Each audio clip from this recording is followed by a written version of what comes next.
Hello again, everyone. This is third episode in our playthrough series, following the Kira Nerys campaign. The previous mission, we were on the Dorado Temple, found a mural which would attain to some prophecy or hidden knowledge about the prophets and the power wraiths. At the end of that mission, we saw a cinematic which showed several Cardassian bodies being found in the hull of Deep Space Nine through what was believed to be a transportation error, where they were transported inside of the hull itself. The Cardassian set a representative, which is visible over there on the back left, and we're going to go talk to her now.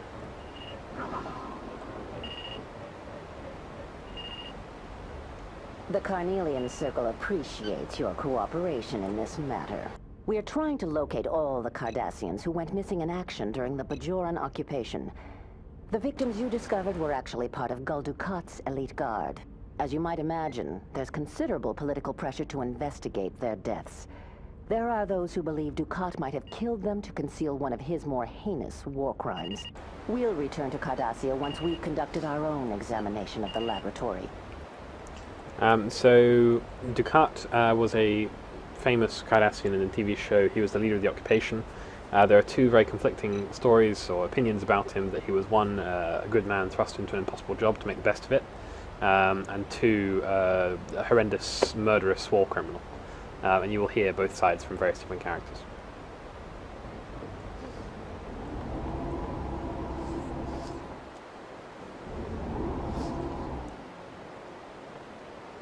So once again, I'll take you for a tour around the promenade. We can meet the various characters and see what's going on. There's Quark. When I heard we were expecting Cardassian visitors, it was music to my ears. At last, I thought, I'll finally be able to shift those crates of Kanar left behind from the Cardassian occupation. Imagine my disappointment when I discovered there were only 3 Cardassians aboard that big shuttle. And none of them bring Kanar! It's like my father always said, when you're looking to make a profit, you can't beat a drunk Cardassian. This is a throwback to an episode in one of the early seasons of Deep Space Nine where a similar situation happened, where some Cardassians coming to the station. He bought tons of crates of Kanar, which he's talking about there, which is a Cardassian drink, and in the same case, no one drank Kanar, so he just ended up with a huge loss and a ton of stock he couldn't shift. Major, I've completed my analysis of the soldiers' remains. They weren't beamed into the hull. Judging from the molecular disruption in their tissue and the surrounding metal, it appears the Cardassians and the bulkhead were struck by a concentrated spatial distortion field. The question is, what caused the distortion field? There you go, so we now know it was not a transportation error. Now this is obviously, at this point, getting a little bit hinting back at that initial scene on the cinematic from the first episode I showed you. In that scene, the Cardassian which we saw up at Ops, where I started, was actually the same one that was visible there. But I'll let that story unfold on its own.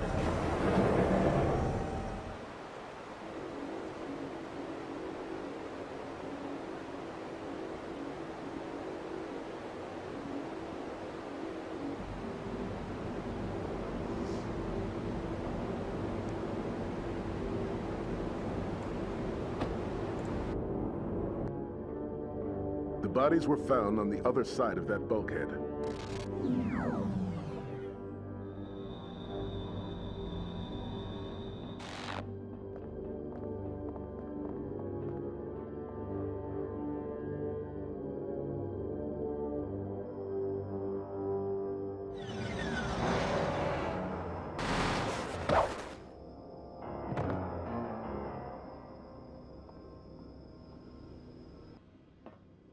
Station-wide worker revolt in progress. Priority security protocols activated.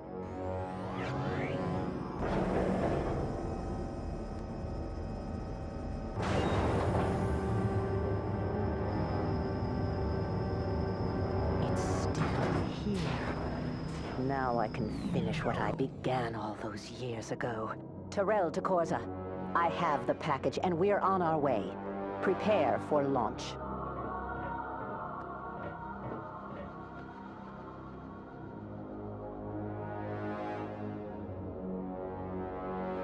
Cisco to Ops. Red alert. Dajar and her team are from the Obsidian Order. They're trying to steal an orb that was hidden on board the station.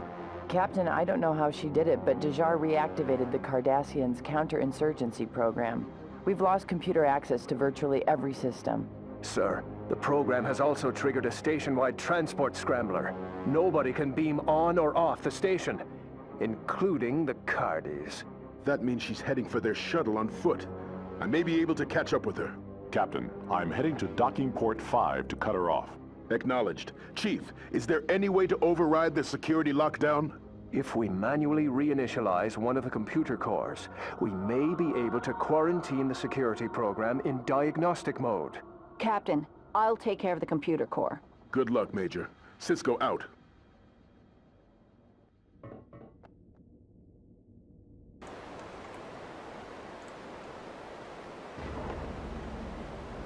So yeah, an interesting mechanic of this game is that to go to the next mission, you always go through an airlock, even if you're not actually leaving the station.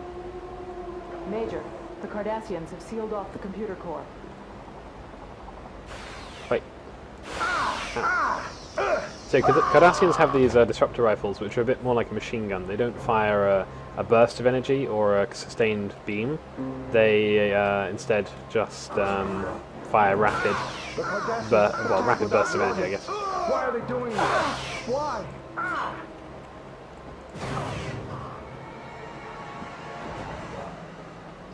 They're actually very nice weapons, and I quite look forward to when they're unlocked. I think it's in this mission.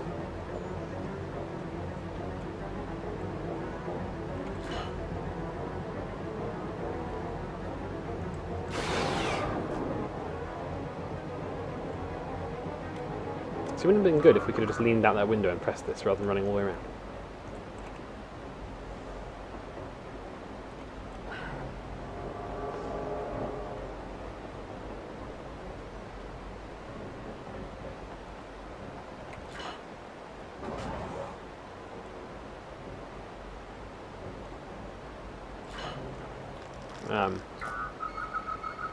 Alright, don't think I should be able to see you right now, but okay.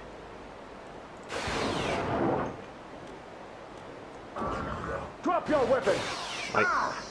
Oh, right in the head. He is down. Alright.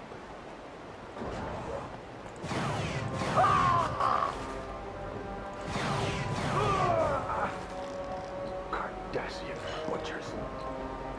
So yes, obviously there was, historically in this universe, there was the Cardassian occupation of Bajor, so the Bajorans are very distrustful of the Cardassians anyway, so when things like this happen, it does tend to I've reinitialized the EPS tabs. spark a What's conflict next? of some kind. Okay.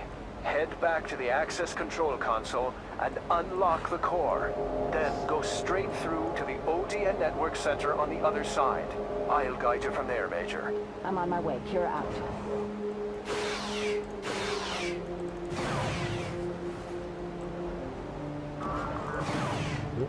Oh, he killed civilians again. Everyone is killing innocent people.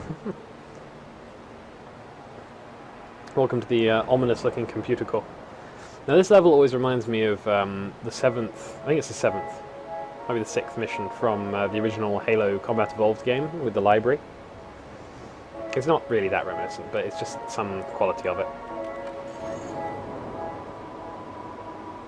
You have a great central pillar-like structure, and you're spending time going up and down levels to do various activities, including unlocking it. Now what's not happened? Oh, I had to go down first. So I want to get to what's in that hatch there, but I need to extend out bridges like these so I can get to it first of all. So the first thing to do is break through these. Now one of them, oh, they have that one. I'll go through there.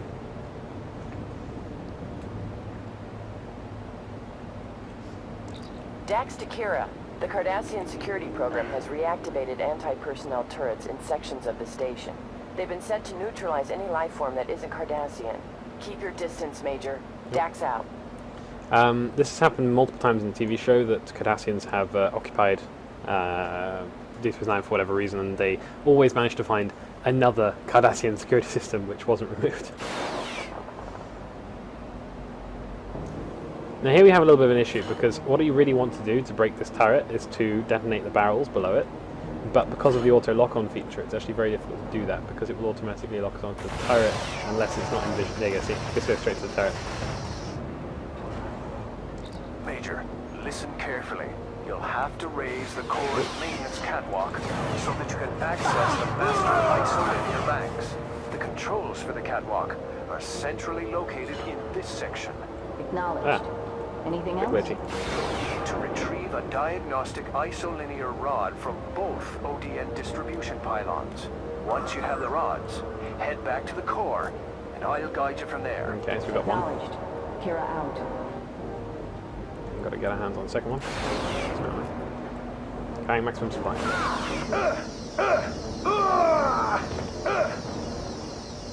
Drop your weapon! Hey, okay, so hyper spray, and we finally get that weapon. There you go. Nice. Very nice. Yeah, so that's the bridges extended.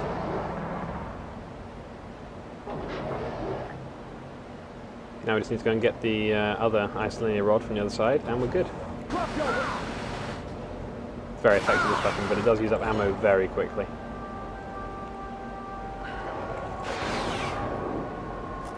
Nice.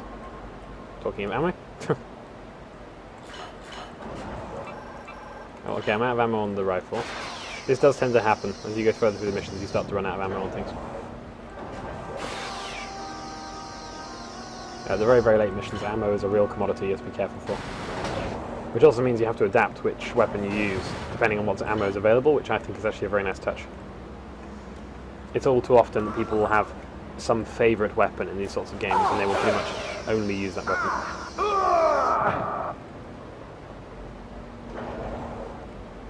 Can I go back through here? No, that's the way I couldn't go. I'll go all the way back round to let myself in.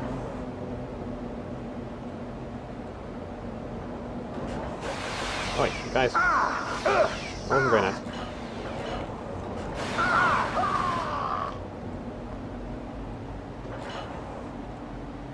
Dax to Kira. I'm picking up anomalous graviton signatures inside the pylon. I think the Cardassians are placing gravitic mines. Scan the area and proceed with caution. Dax out. Yeah, one gravitic mine. Oh look, another one.